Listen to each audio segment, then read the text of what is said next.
Please!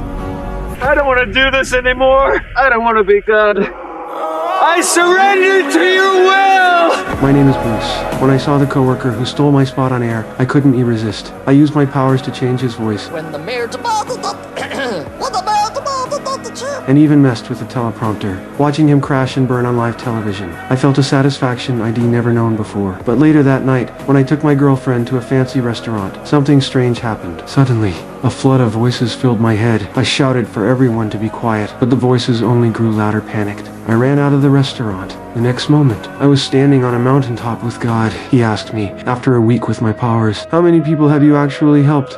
I had no answer, because truth was, my own life was a mess, and I hadn't thought about anyone else. Back home, I tried to organize people's prayers. I turned them into sticky notes.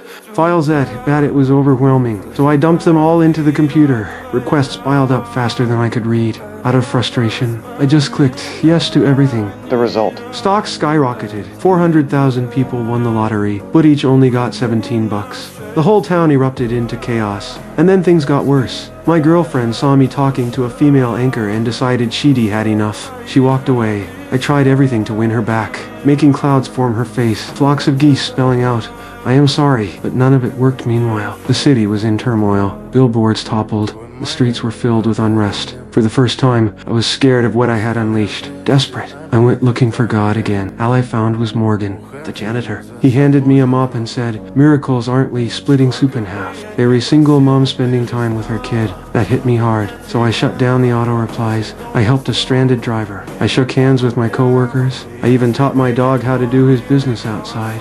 Then, my girlfriend's best friend told me she has been praying every day, not for you to win, but for you to find yourself again. I opened my computer and saw her prayers filling the screen at the very end. She prayed not for me to come back, but for the strength to forget me. I broke down, collapsed in the middle of the street, and cried out for God to take his power back. A truck's headlights blinded me. Then everything went dark. When I opened my eyes, God was standing there. He handed me back the prayer beads I had once thrown away and asked me, "What do you truly care about?" Without thinking, I blurted out, "Her."